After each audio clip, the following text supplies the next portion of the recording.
It is Tuesday, September 2nd. We have now made it to September. I did the classic dad thing this morning where I woke up and I hit that, man, this year is really moving fast. It is moving fast, though. Crazy to think that it's now September. College football is officially here. College basketball is just around the corner. Fall is on the horizon. Dion, I don't know if you're one to appreciate that since you live in California. It's the same temperature year round, it feels like. But how you doing on this post Labor Day Tuesday? I'm doing good. Rough gambling week for me, man. So what was the roughest loss? I don't mean to just, put your open wounds out here like this, but what was the roughest loss of the weekend? Um, Man, I had a lot of them. Probably so like I was Bama money line away from like a just complete get back parlay, Hmm. and I knew better. Like I went into it. I've been very critical of Kalen DeBoer, since the moment they hired him. I knew better than to bet Bama minus 14. I was sitting there. I'm like, do I want to go Florida State plus 14, or do I want to just take Bama money line and like whatever happens happens? And like the parlay had such juiced odds that I was like, okay, I'm just gonna take Bama money line as like a little sprinkle. I don't need Florida State plus 14. And then like the moment the game kicked off, I sat there and said, yeah, he's like not a good enough coach to be at Alabama. It just is what it is. And I've always, and Bama fans will kill me for this statement, but I've always kind of felt this way too. Bama isn't like a rich football like school. Nick Saban did that. You know, like Bear Bryant did that. But like you can coach at Alabama and be really, really bad too. It's not like Kentucky with basketball where you're like always gonna kind of find a way to be decent. Like you can have some real stinkers at Alabama. Yeah, it was a tough performance. It was also like a very like people pointed it out. It was like a very soft performance. Like Bama's just like soft as shit now, which is like not what it used to be. And it's funny because, not to laugh at others' pain, but when Alabama football isn't good, the scenes that occur from the fan base are generational. Like they're saying DeBoer is not going to make it to the end of the week. They're saying this team is terrible. All these things are coming out about how this team just walks all over them, basically. The Alabama Twitter spaces were absolute scenes on Saturday. I threw it on the airplay, threw a little something on the grill. They were crashing out, man. They should. He shouldn't make it to the end of the week.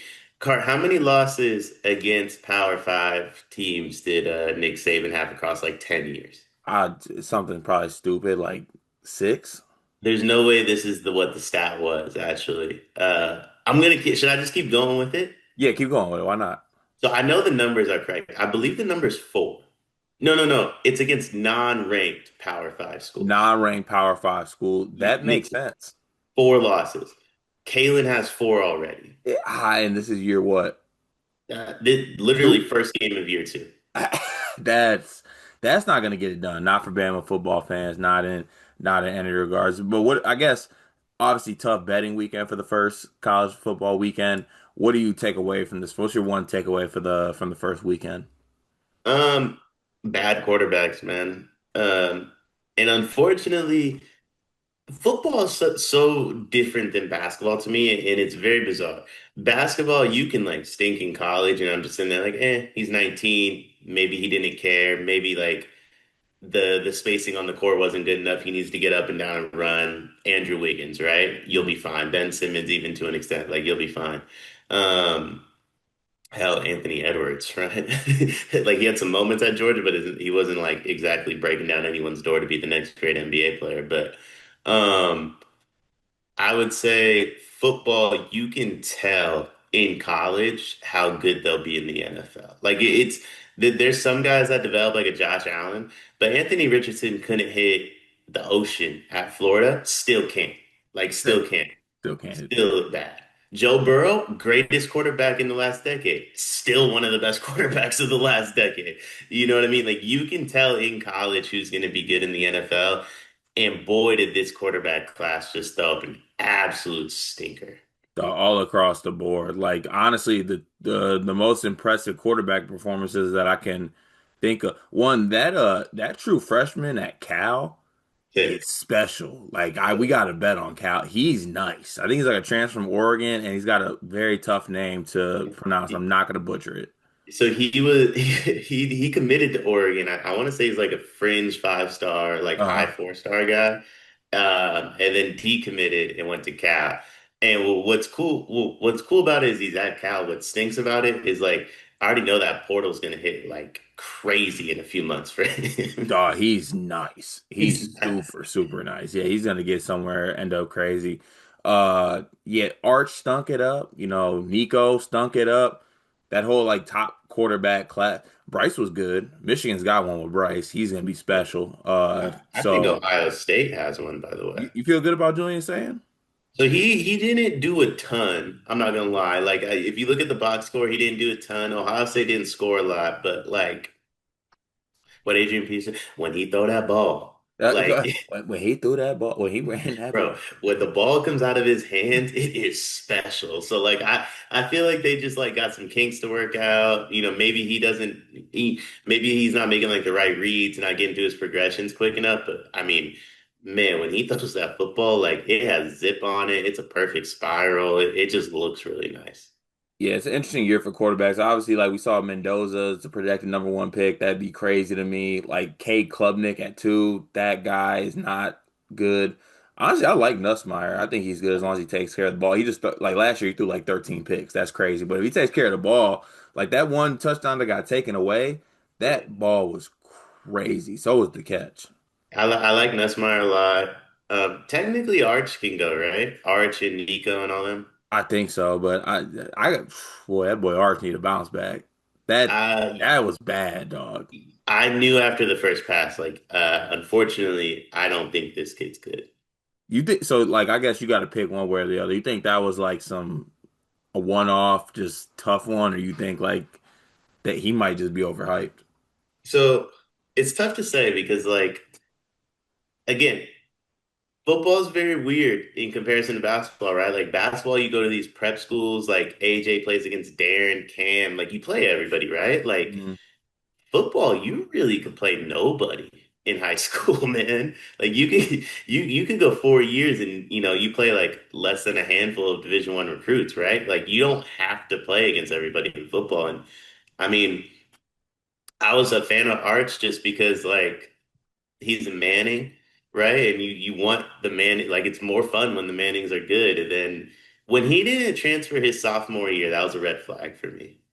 It just felt like, why don't you want to play? And I think we found out why he didn't want to play. Yeah, it's a tough, tough scene for him. But got one more college football game tonight. But I did enjoy just college football being back in general. But lastly, certainly not least.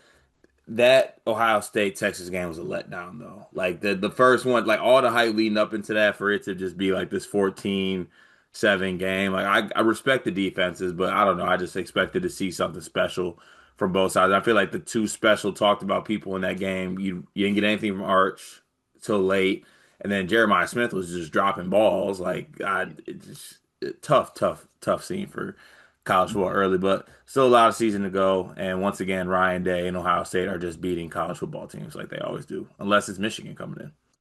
Jeremiah Smith and Ryan Williams had a rough weekend. I think a lot of pressure on the two of them. You know what I mean? I would say like that Ohio State Texas game was a letdown. Not that surprising though, actually. Like when you really think about it, like it, you haven't seen either quarterback play, right? So you really have nothing to prep for if you're the opposing side. And I think both teams kind of went into it like, I mean, Cart, you're a big like soccer fan. I'm a big soccer fan. When City plays Liverpool, it's not always going to be fireworks. Sometimes it's going to be a 0-0, 1-1 draw because you don't want the other side to score 4 or 5 goals. And I feel like both coaches coached like I'd rather squeak one out than let the other team blow me out type of thing. Yeah, there was some training wheels involved. And also, Matt Patricia's still the devil. Let it be known forever and ever as it might be. That man's got to see me eventually at the pearly gates if he makes it there.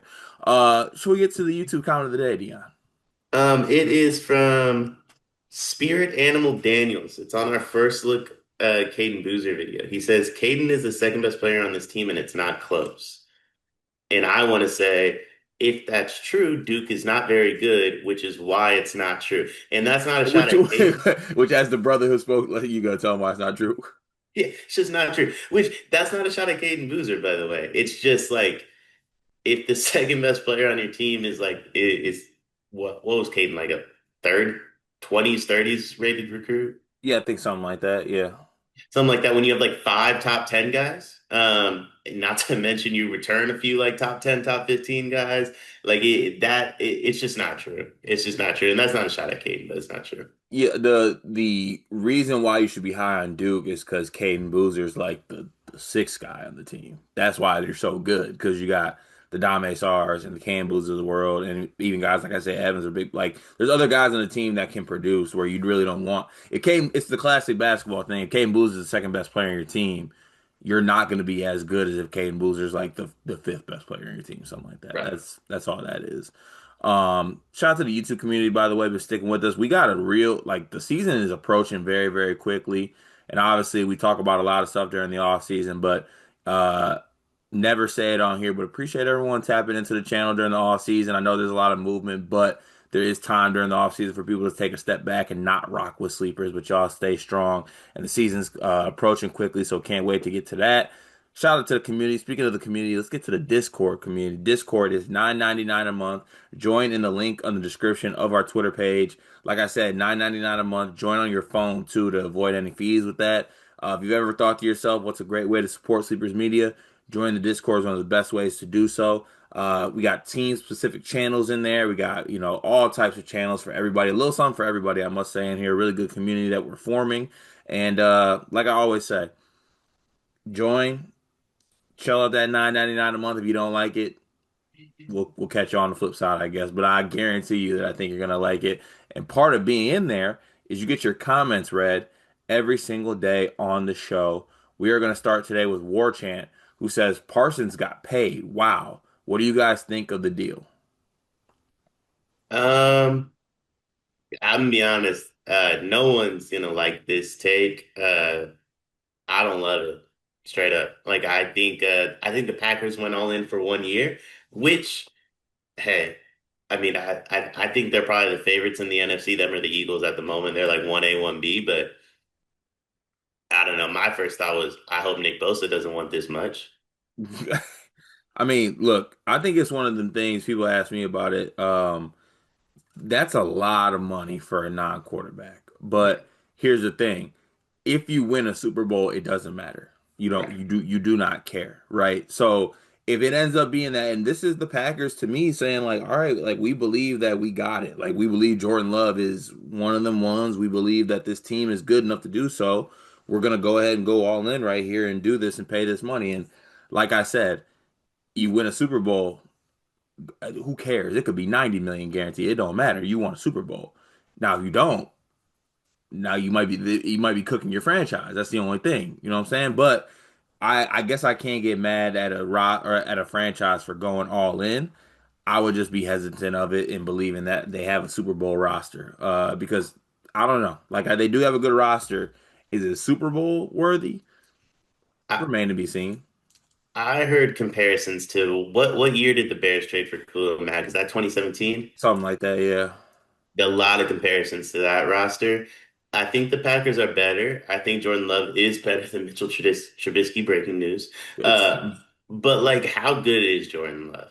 You know what I mean? Like, I don't. If you had to rank five NFC QBs, does he fall on that list? Maybe, maybe not. I think I'd be okay either way. he's in But that spot where like talent wise he's up there, right? And even like production wise he's up there too. It's just in the back, like can he get over the hump? Like can he get over the hump in that moment, right? Does he have that special thing that can make him a Super Bowl winning quarterback? Uh, or is the team special enough that he could be a Super Bowl winning quarterback?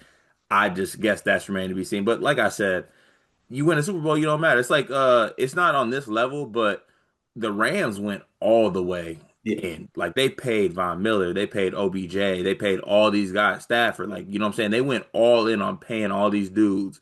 They had no draft picks for like 9 straight years, but they won a Super Bowl. And so it all worked out. They got what they wanted in this case. So I, yeah, it's we'll see what it looks like, but Michael Parsons is one of them ones. I will say that. So I as much as I like believe in my team because I'm a Lions fan, like you know what I'm saying, ball up top, let's rock out, see what y'all got. We're running right at him, by the way, too. Let that be known. We're running right at Parsons. Penei Sewell's going right through that motherfucker's face. But it's remaining to be seen, kind of, I guess, what it looks like. But it's one of them ones where I feel you got to look back in retrospect and see, like, is it the right choice, right?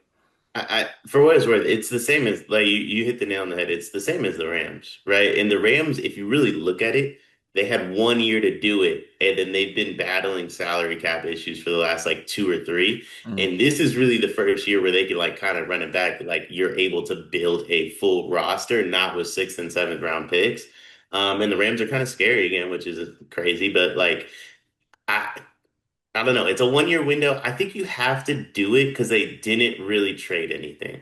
And that's the thing is like, I think it's a win. It's a weird win-win for both sides. I know Jerry Jones is going to take a lot of heat, but to get two first round picks, for a guy who wanted more money than your starting quarterback isn't the worst deal in the world. It gives you a lot of options in terms of how to build a roster moving forward. For the Packers, it's like, hey, you only gave up two first round picks, and now you're maybe the best team in the NFC. I think anybody would trade two first round picks to have a chance at a Super Bowl. Yeah, facts. Well, so we'll see how it goes. Moving on here. Um, Coy said, I think it's weird how mad Dylan Ryola makes people. Um, I mean, he tossed up a stinker in his own right. So Yeah, look, I don't, it's honestly the whole Mahomes cosplaying stuff isn't weird to me.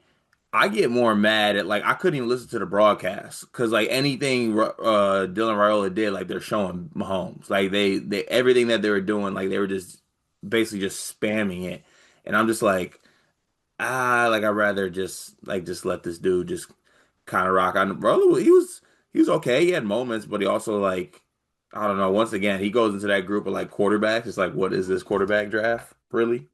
yeah, I mean, he's a true sophomore. So like, I'm trying to Yeah, like Arch is technically a junior. I believe he's like a redshirt sophomore, but something like like that. Yeah. I view that as a junior. Like a true sophomore, and he played as a true freshman in the Big Ten is gonna have like some ups and downs. The problem is like I just there is no Julian Sane made throws where I'm like, yo, that kid has something. Like I don't know what it is. I don't know if we'll ever see it, but like there's some throws where it's like he has something. I really like Dylan Rayola's game. He doesn't make throws that wow me though. And to be completely honest, Mahomes doesn't really anymore either. But maybe it's because I've seen everything from Mahomes, so I don't know. I don't know what it is, but like it is bizarre. I mean, Mahomes is got to be like the biggest star in sports in America at the moment. It feels like he everything he does is crazy. Yeah, it's just like Roll is just okay to me. He's okay, and he could get better. It's just I would love to watch a game without a Mahomes reference in the game, but yeah, he does really get to people. I will say that. And yeah, can't really say much about it. But Dreadhead Deveroy the King says, "Why is no one talking about ranked mass?" I like that Nebraska's getting back ranked mass. I think he's going to be one of the better underrated bigs in the league. I just wonder what else Nebraska is going to be as a team. Like they got Connor Essegian. I feel like they got a transfer that I'm missing. I know they got Price Sanford too, younger Sanford brother. He can shoot, but I don't know. I'm just worried about the rest of Nebraska's team. But I will say this, Dreadhead, Devereaux the King, getting ranked Mavs back has not been mentioned enough. But we also haven't talked about Nebraska basketball enough because it's Nebraska basketball, respectfully. I was really high on the Hoiberg hire when they made it, just because of what he did at Iowa State prior to going to Chicago. Um, I don't know. It doesn't feel. It feels like some of that magic's gone a little bit. Yeah, he's just solid right now. He gets it done, and he'll fight, and his teams will be scrappy, but. They got to have talent to get over that hump, but I don't know if Nebraska necessarily has it this year. Your Serbian Boiler says, please rank these lofty Purdue takes from least to most likely. Feel free to assign odds if you feel so inclined, and yes, a couple of these are ridiculous. So let's rank these lofty takes from least to most likely. Purdue goes undefeated at home again this season. Omer Meyer makes second team All Big Ten. Purdue wins the Big Ten by 4+ games. This has not been done since 98, 99 Michigan State. Purdue wins every tournament game by 15 plus points in UConn fashion. Braden Smith has more assists than points in 10 plus games this season. 5 games that happened last year, 8 the year prior. And lastly, Purdue sets a new record for team threes in a game with 21 plus threes. So I so do you want to least do most least or like least? least to most likely. Which one do you want to do first? So for me, I think the least likely one, Omer. probably Omer making second team All Big Ten. Actually, Actually, are we sure it's not that Purdue wins every tournament game by 15 plus points? that's the one I was gonna say. Yeah, I think it's those two are the two least likely though.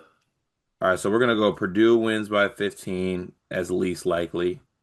Doesn't mean they're not gonna win it all, but and not in UConn fashion, I don't think. Yeah. 15. And then Omer, I just don't think Omer's gonna have the opportunity to be second team. Like that would mean that they would have TKR Braden first team, and then Omer makes the second team. I I feel like even a guy like Fletch would have a chance to make second team before Omer, but I just don't think that's gonna. I don't think they're gonna have a second teamer. To be honest with you, I don't think it's gonna be Omer. So let's go with that one next. So what we have left is Purdue goes undefeated at home. They win the Big Ten by 4+ games. Braden Smith has more assists than points in 10+ games this season, and then Purdue sets a new record for team threes in a game. I don't think Braden has more assists than points. I know everyone disagrees with me on this, but I think Braden is gonna be more of a scorer than a facilitator. Yeah, I'm trying to think what we'd go with here. Because it's the same idea as Omer, right? Like I think Omer's gonna take some of the ball handling, passing up, like off of Braden's hands to where he can go get So buckets. I think I want to do that one not next, but after that. I want to do Purdue wins the Big Ten by 4 games. I think the Big Ten's too deep and too good for them to win by 4 games. Oh, what? I think they can. That one is one of my most likely. You think by 4 games? Y'all won by three? Yeah, we're different. It not that different. All right, I'll let you pull a rank though. We'll go Braden next. Braden more assists than points. And we So got we got left. We have Purdue sets a new record for team threes in a game, 21 plus. Um, Purdue wins the Big Ten by 4+ games, and then Purdue goes under. So I think that Purdue going undefeated at home is the most likely to happen. yeah, so I think they go undefeated at home, and then I think they win by 4 games. And then I think the threes is like that's the least likely of the trio we have left. Okay, so we'll go threes record next, threes record next, and then we'll go. You said wins the Big Ten by 4 games, and then uh undefeated at home. Hmm. All right, so here you go, your Serbian boiler. The ranking these lofty Purdue takes from least to most likely. Purdue winning every tournament game by 15 plus points in UConn fashion. Omer Meyer making second team All Big Ten. Braden Smith having more assists than points in 10 plus games this season. And then we have, what was it? Oh, yeah, Purdue sets a new record for team threes in a game. Purdue wins the Big Ten by 4+ games, and then Purdue goes undefeated at home again this season. Good question, your Serbian boiler. Thank you for that. Also, good on us on getting through that somehow. I feel like the haters were ready to get on us for that one. War chant. After Schwarber's 4 home run game, do you think he has a legitimate chance to take MVP out of Otani's hands, literally with this late season surge? Um, sure. Yeah. I'm with it. Why not? I don't know. That's two things pulling at me though. I'm not tapped into baseball enough to give a really good answer on that. But Otani, Gambler, Schwarber, Chunky. Like, what do I do with that? Perfect mix. You have a Schwarber and an Otani together, you get a me. So I'll lean Otani though. I think that Schwarber's home run stuff is fun, but I'll still give it to Otani. Does Otani still pitch? Crazy you're asking me that. I'm gonna be honest. If he still pitches, I don't see how anybody could win Aren't you a every. Dodgers fan? I'm a Giants fan. I just Oh bet on yeah, the Dodgers every night. same thing, man. I will say I did see a graphic yesterday. Schwarber has like 30 more RBIs than Otani. 30? Yeah, I don't know if people value RBIs like that anymore, but like side by side numbers, if Otani isn't pitching, Schwarber to my eye test looks like he hasn't beat All right, well, you know what? I'll tap in here. When does baseball postseason start? October every year. I'm so sorry. I know that. I know that. I know that. I know that. You know, they used to call me back in middle school, Dion, Mr. October. No one called you. That's Is that when your grades were at its peak because school just started? Relax. Yeah, no one called me that. Let's see here. Guess who's back says, which one of the original 80 Discord members am I? Hints. I moved from Indiana to Vegas. I'm the catalyst the catalyst of the move was working on a cruise ship in Hawaii, and the first letter of my name is J.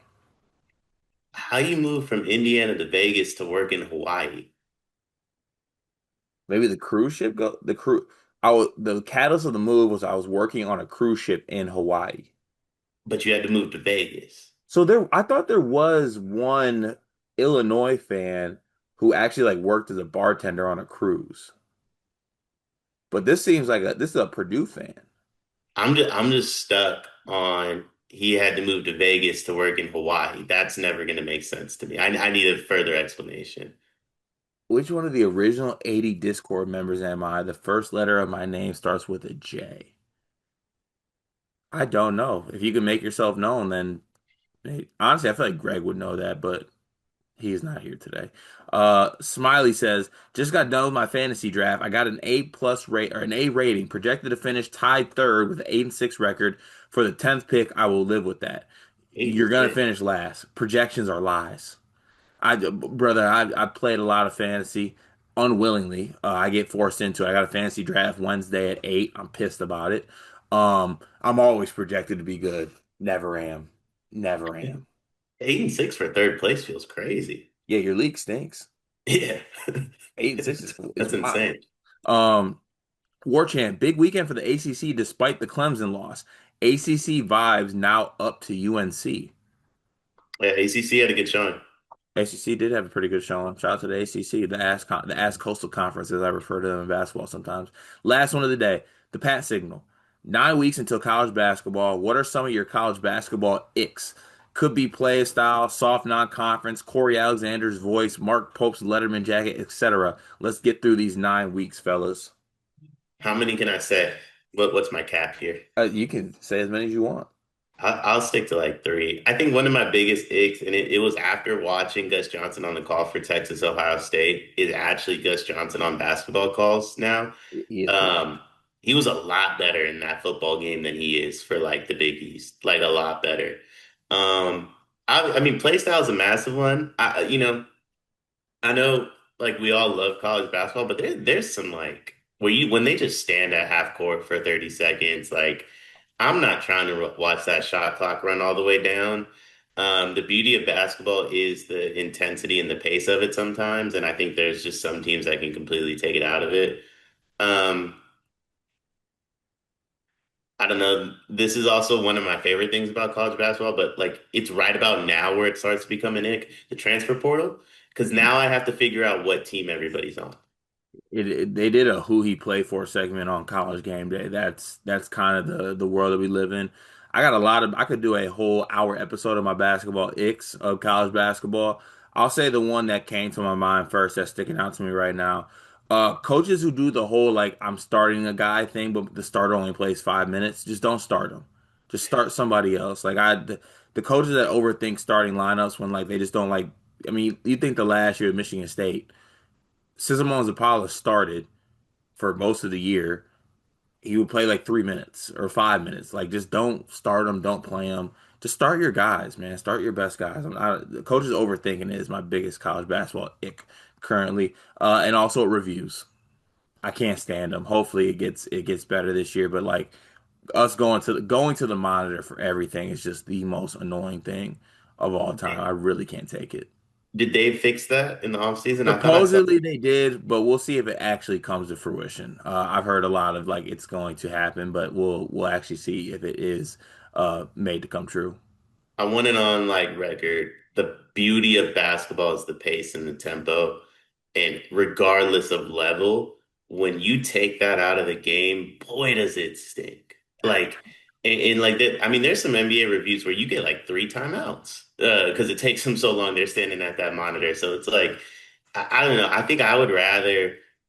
I feel this way about baseball too. I also don't watch baseball, so what a take from me this is going to be just about something I don't watch.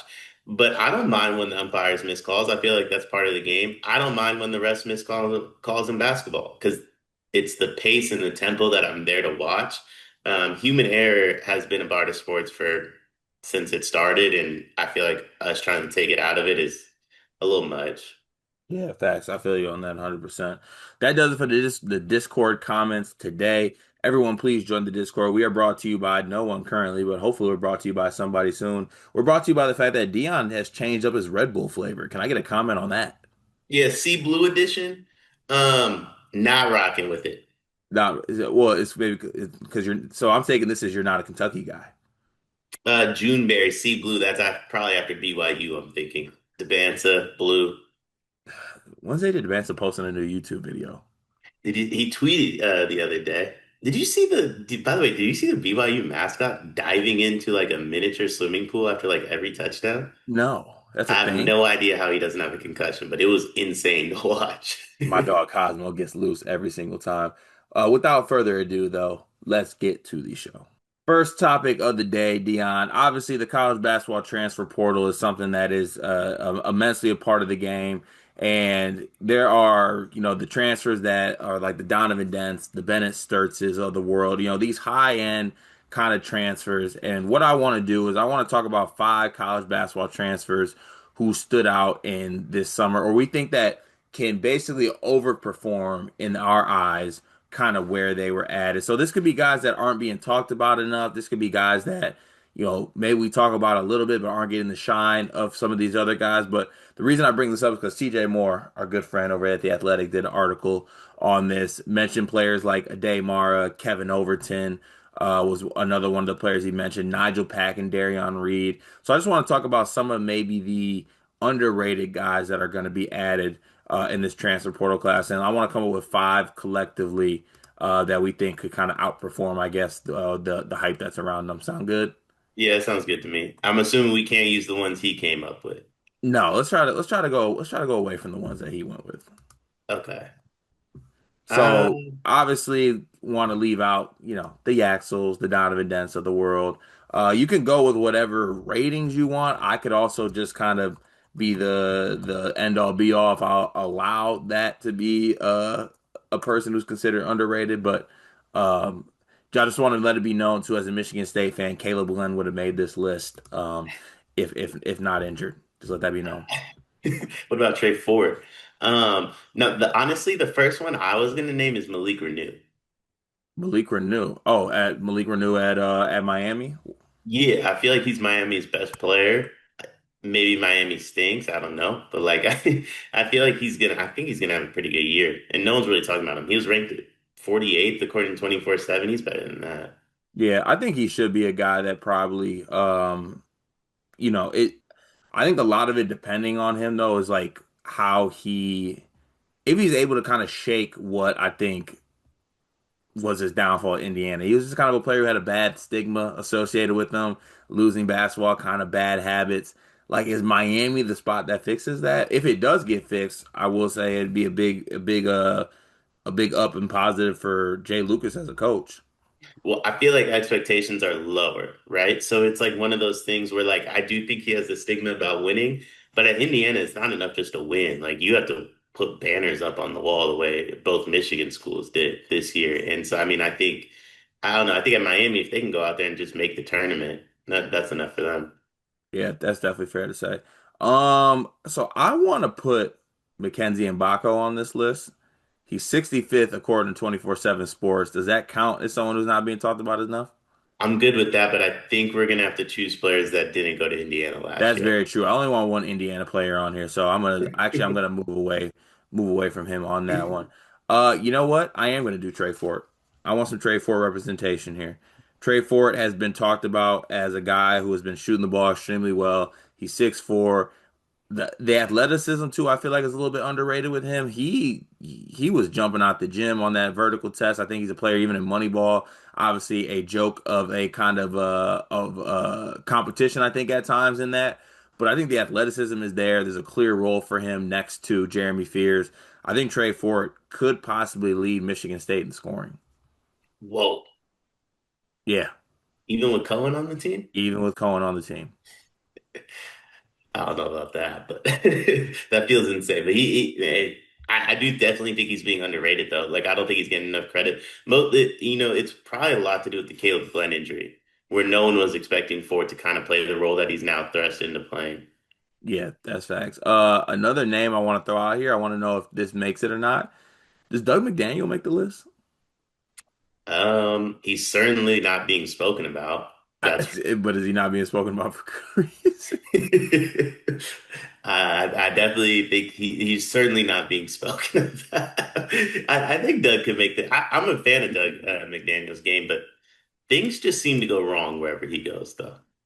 That's that's true. All right. Is there anyone else that you want to throw on this list before I throw out some more players that could be added?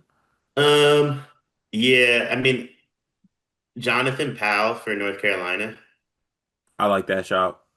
I think Jonathan Powell because you're also getting 3 years of Jonathan Powell. He's the guy that I really loved at West Virginia. I To be honest with you, I think Indiana's whole recruiting class could be on this list because no one's really talking about them. But I was surprised Darren wasn't able to get Jonathan Powell to come with him to Indiana. Yeah, let's go with, you know what? I like that. We're gonna go ahead and go with Jonathan Powell. We got two more spots open on this list. Ooh, there's a couple different ways you could go here. Reed Bailey I feel is like where Reed it's Bailey's being spoken about a little bit. I'm not gonna allow Reed Bailey on this list. okay. What about I think Tuck? we speak about Reed Bailey on this channel. Then what about Tuck? You want to add an Indiana player bad to this list, don't you? So my thing is, So if it's Indiana guys and it's guys that aren't talked about enough, I honestly want to add Tate and Connerway. I'm okay with that. That's the guy that's like known for like, yo, he's grit, he's gonna play defense. I think he does more than that though. I think it's like Uh, passing and just like point guard shit. my only argument for Tucker, my only argument is I feel like we talk about Lamar Wilkerson a lot as if he's like easily the best player on this Indiana team. I think Tucker's easily the best player on this Indiana team.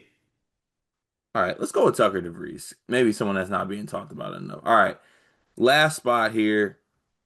I think Boo Davis is talked about too much to be on here, even though I don't know that could feel good about being on here. Some other players. Yeah, no, we talk about him a solid amount. That feels. Wait, are we doing it based upon who we talk about or who like the media is talking about? My Oh, we bad. are the media. A little No, combination of but you both. know what I mean, like the national Yeah, media. yeah. I think like a more like national probably. Got you. Because that was the only argument for Tucker. Like I feel like we talk about Indiana all the time. That's very true. No, I feel like with a lot of the bigger like just national media, I feel like Tucker's the afterthought in this case somewhat. For sure. Um, you know what? For this last spot, I don't want Oh, I got one for us, Card. I think you'll like this one actually. please Elijah Freeman. going to Auburn. Remember, you and I were crazy high on him. Oh, I still am. Me too. We saw one crossover and lost our minds. I think he's a pro. I think he's an NBA player. Don't care. I think he's an Or what NBA. about Blake Harper? Blake Harper gets talked about a little bit Does more he? than Elijah Freeman to me. I like that. I like that. I think that brings together the list pretty well here. So shout out to CJ Moore once again at the Athletic. This is five players that we don't think are being talked about enough nationally in the transfer portal that will end up outplaying or maybe even being like a guy we look back and is like a top 10 transfer. Let's say top 25. Top 10 is a little bit iffy. Malik Renew, Trey Ford, Jonathan Powell, Tucker DeVries, and Elijah Freeman. I feel good about that list. Me too. Tucker's probably gonna get me killed. I'm not gonna lie. I'm gonna be like he's not underrated, but there's a premise behind the Tucker ad. Just listen. I know people are gonna see the list and they're gonna get upset. Just take a listen and then you'll get it. We appreciate you. That was a fun segment though, Dion. Topic number two today, with 9 weeks left until the season. I think it's fair to say that most of the off seasons are kind of wrapped up. Guys have finished summer workouts. Mostly everyone, I think, is committed to the schools they're going to go to or left the schools they're going to go to. And basically, everything is kind of set and in place right now. And shout out to Kyle Boone over at CBS. He did a college basketball off-season winners and losers. And Dion, what I want to do is I want to come up with three winners and three losers for the off season. Now we can define that any way we want. We are going to start doing our off season series here on the channel pretty soon, kind of like giving the report card on how we feel about some of these teams. But what I want to do is it could be a player, it could be a team, it could be a coach, it could be whatever you want. But I want to come up with three off season winners and three off season losers. I'm with that. And that doesn't have to be transfer portal. It's just everything. It's everything, Okay. everything into key. Now, I I want to try to stay away from the ones that Kyle did, but just so you know, just so I can give him some credit here, his winners. He had Florida, who reloaded after a title. Rick Pitino, also a winner. He had Memphis as a loser. He had the Bluegrass State, Kentucky and Louisville winners in basketball. Uh, Tournament expansion as a loser, and a loser is Kevin Willard's offseason. Okay. And we can like coaching hires can factor into this too, I'm assuming. Yeah, we can do that Okay. I think my first winner is very easy. as offseason. Iowa. Iowa. I really like the coaching hire. I like Bennett Sturts. I think Iowa had like a quiet yet fantastic offseason. I'm okay not having them on the list if you have more winners though. No, let's leave them there for now because I like what Iowa did. I do. Um, From a totality perspective, if you look at stuff individually, I don't know that they're on the list, but like I think Iowa's set up to be like a program for a while. yeah, I do. It's really I think McCollum in place too will make it good. It's just it feels weird doing it there when shout out to my guys over at Three Man We put like Ben McCollum ahead of all these great coaches in the Big Ten. Irked me a little bit, but hey, it is what it is. Are there any losers that come to mind right away? PJ Haggerty, Desmond Claude. Yeah, they did end up getting there. I'm trying to think who else. I'm thinking about football. I was about to put Nico Amaleva on this list. God damn it. He can go cross Honestly, sports for how bad his offseason was. anyone that cost them money, themselves money for, I'm not gonna lie, I Yeah. almost said, Let's low go. key almost said Dahad Pettiford, but I don't think anybody would like to hear my argument for why I think he might have lost. Right. Let's go PJ Haggerty. Let's also go. No, you don't know who I want to go as a loser? Who? Actually, no. I like Desmond Claude. Is there a program that you think was the biggest loser of this offseason? I don't want to call them losers because what happened is so unfortunate, but I think the team that probably had the biggest like negative shakeup at the moment is USC. With everything that's going on they kind of built a team around Elijah Arenas and unfortunately lost him. Unfortunate circumstances, and I don't think it's a given he plays like his sophomore year. I think it's as likely, if not more likely, he goes to the NBA. Like you might not ever see Elijah Arenas in a USC jersey. Yeah, that's definitely. I'm trying to think. Is there anybody else that sticks out more right away? Is like a bigger like off season.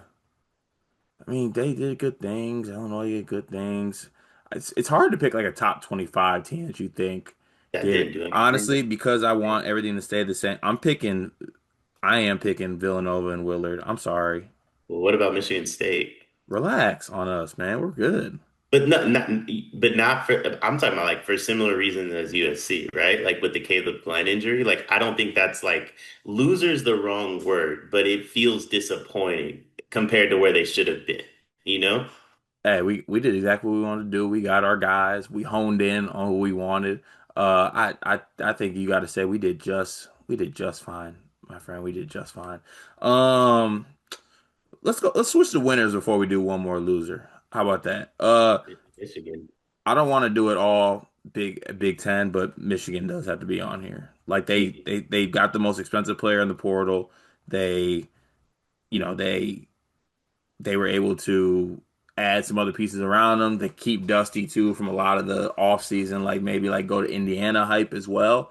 So yeah, I feel like you got to feel good Feel good about that. And I made an executive decision. Villanova is actually no, because I want Cade Lewis to be great.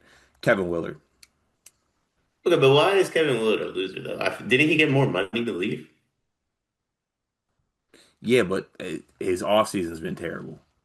I Outside got of you. Caden Lewis, his offseason's been terrible. But like, if I'm Kevin Willard, like I got paid more. Like I feel like a winner. No, he's a loser in my book. I'll pull rank if I have to. All right, we have winners. We got Iowa, Michigan. Losers. We got PJ Haggerty, Desmond Claude, Kevin Willard. I need one more winner. I'm gonna throw some names out. I'll let you choose it.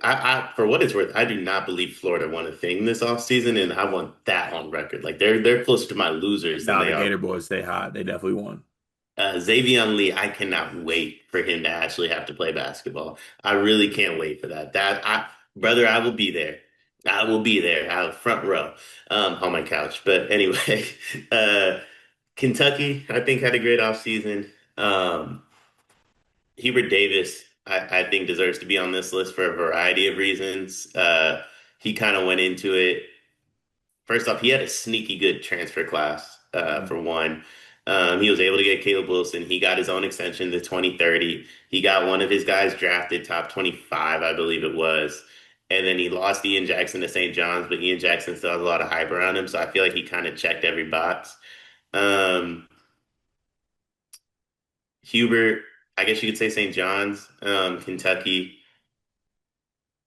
I think I Yeah, gotta go Kentucky. I Kentucky. I think Kentucky. You get Oweh back. You spend all this money on this team. You're one of the highest paid programs. Like Mark Post had a great summer, got the team together. You get Jaden Quainess, you get the guys out of the transfer portal. I think that they have been the talk and one of the winners of the offseason. All right, so our winners, we have Iowa, Michigan, and Kentucky. Our losers, we have PJ Haggerty, Desmond Claude, Kevin Willard. Sorry that the losers were so pointed. Also, those guys aren't losers, they're all millionaires. We'll say instead of losers, it didn't impress us this offseason. Is Haggerty a millionaire? Oh yeah. He got a lot. Oh yeah. Got a lot less than he could have got too, though. Oh yeah. Oh yeah, definitely for sure. Those are our off-season winners and losers. Topic number three, Dion. Obviously, Rick Barnes made a lot of headlines by being awarded this lifetime contract. Now, you and I actually talked about this last week on a video, talking about what exactly a lifetime contract is, how it works. Is it more semantics? Is it more just like wow factor than actually what it really means? But what I want to do is I want to come up with who we think are the next five coaches that deserve or should get a lifetime contract from their represented school. So what I want to do is I want to come up with a list of five. We can put it in order too. We can put in like who we think deserves it immediately down to the fifth, like most likely one. I think one is extremely easy. Golden. No, Is it Izzo? no, Cal? no. All right, well, then I'm out of guesses. Daniel Hurley, Oh, yeah, yeah, yeah. lifetime Yeah, contract. That man yeah. immediately. He turned down the Lakers. He should 100% be who he should 100% get offered a lifetime contract. Second for me is Matt Painter. Yeah. I don't know if he has one, not or yet. I still think it's golden, though. I'll give Golden got the national title bump. So it's Dan Hurley, Todd Golden two, three. Is it Paint? It is. The only reason I say golden, by the way, is his age. If you can tell me I have my next coach for the next 40 years, I don't ever have to worry about it. Like that feels like that feels like an easy gig. Don't be ageist. Well, I'm not. I'm just saying that there's a difference when your lifetime deal is 5 years. Dion hates old people. That's all. That's all I got for this. And if you do, just stand on that. Listen, I'm just saying, Rick Barnes got a 3-year contract, and we're talking about its lifetime. Like Rick Barnes ain't coaching that much longer. Like Todd Golden would get a genuine lifetime contract. It's just, it resets after, you know what I'm saying? Like it resets after a couple years, you know what I'm saying? Like that's all it is. All right, so we got Dan Hurley one, Todd Golden two, Matt Painter three. We have two more spots here. Now, I think you made this point. Is it too early to offer a lot? Yeah, here's the reason. So I was thinking about Coach Young. but it might be too early to offer him a lifetime contract. It's only his second year. Wouldn't it feel kind of like for that like I don't think that Mark Pope or those guys can be up for this because they haven't been there long enough. Not like 2 years is just too soon. Like even Todd Golden, he's only been at Florida for I think 5 years, maybe six at that, something like Yeah. that. Like it even feels early giving him a lifetime contract, but he's got the natty bump, so you got to do that. So, That's uh, why I would do it though, because after seeing what happened with Cal, I don't think lifetime contracts are real. Like I think you just it's kind of like I think you would just mutually part ways eventually if you had to. well, it's gonna ruin our segment if you do that. So we're just gonna say lifetime contracts are a real thing. It's fair. Kevin Young, I'm gonna say no. I don't believe Kevin Young would ever sign a lifetime contract. I believe Kevin Young wants to coach in the NBA. Okay, so I have a shot at four. Let me tell you how. Let me know how you feel about it. Does Duke just sign John Shire to a lifetime deal? Yeah, I was gonna say I don't think Duke ever fires Shire. All right, we're gonna go Shire. All right, and then fifth, going through some teams that could possibly, or some coaches that we could, or just teams, and you could think about like where you'd want to go on that one. Underwood. Sampson, you have Patino, you got Dusty May, The Dusty to Indiana stuff, like Grant McCaslin. what about Underwood? Underwood's an option. I would actually. Would you rather have Underwood or Tommy Lloyd? Oh, but Lloyd's leaving though. That's the thing. You think? Yeah, Tommy Lloyd can't wait to leave Arizona. What about Bruce Pearl? Does he not already have one? Oh, he might have. Also, I think he wants to leave for the Senate. Um, That's isn't that the is that Bruce Pearl or is that it is Bruce Pearl? it is Bruce Pearl. It is Bruce Pearl. All right. Underwood already has a lifetime contract too. Does he? Yeah, I think so. Something Okay, like or an extension. I know he has a crazy long extension. If it isn't lifetime, he should. I don't know. To me, I look at programs that would just never fire their coach, and I don't see Illinois ever getting rid of You Underwood. don't think they would ever fire him? I don't think he's ever going to miss expectations. You know what I mean? Like, I don't think any Illinois fans, please don't take this the wrong way. I know we have like a very Oh, they're gonna. tumultuous, They're famous last words to them taking it the wrong way. tumultuous relationship between me and them, but I don't think Illinois' expectations are ever going to be like crazy, crazy high to where he can't keep the fan base happy. You know what I mean? Like, I, I don't know. Like, when are we talking about Illinois and like national championship type stuff? Okay, here's where I'm at though on this. We have a list with Dan Hurley, national champion, Todd Golden, national champion, Painter, Final Four, Shire, Final Fours. Then Underwood's the fifth person on that list. Compared to the other four, no. Yeah, no, no. That is part of my argument, though. Like you just named all that, and Underwood's like very much so just locked in, never been more locked in before, and he has nothing the other ones have. Like that, I don't know. What about? I mean, Izzo? Obviously, he's not going anywhere. He's already got it. Yeah. Blood oath. Let's go Underwood. Oh, Because the only other option I would want is like a Tommy Lloyd or like even a Dusty May in this spot. Like he has been to a national championship game, Final Four. Uh, NATO. but like you don't think he could be on here because of the maybe leaving somewhere else. I think Nate Oates is gonna leave. I don't think he even would sign a lifetime contract with Alabama. I don't think the thing with Dusty is we were 6 months into his Michigan tenure, and it was like he might go to Indiana. That's very, very true. All right, let's go Underwood. I like your pitch, Dion. We'll go with that. So, five coaches we think deserve lifetime contracts: Dan Hurley, Todd Golden, Matt Painter, John Shire, and Brad Underwood. I'm sure the reciprocation to this, or sorry, the reception to this list will be very, very fun. But I enjoy doing the exercise, Dion. That's all that matters. And Tom Izzo does deserve a lifetime contract. Shout out to my guy. One big thing presented by Long Weekends. Dion, please. One big thing, forgiveness. You're gonna Mm. have to ask for it sometimes. Simple as that. That's all we got. Just forget. When's the last time you asked for forgiveness? Illinois fans like a few days ago. Illinois fans just 2 seconds ago. Honestly, if that list comes out, that's Hey, I gave Underwood a lifetime deal. You're welcome, Illinois. yeah. They're not gonna take it that way. They're not gonna take it that way. My one big thing. Ooh, what do I want to go with here? Sidewalk etiquette. I feel like I've done this before, on the channel, but it's there is an etiquette when you are walking in a neighborhood, I think, and like somebody's like, let's say this, if I'm walking by myself, right, and there is a, let's say a a family walking towards me. Maybe a family with a stroller, a little bike to push their child or something like that.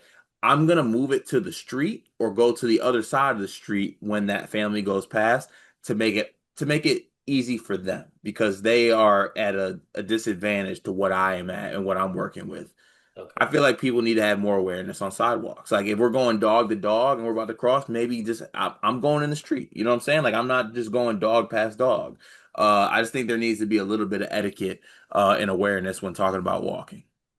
So your alternative when it's dog dog is you going into oncoming traffic. No, like we're in a neighborhood setting, so like I'm taking it to like the edge of the street or something like that. I'm not jumping, in the middle of the freeway. Yeah, I mean, I don't hate it. I do believe, yeah, I mean, I'm a big fan of getting out of other people's way. Like, I don't like walking next to people or like walking past Yeah, people by any means. that's just in general.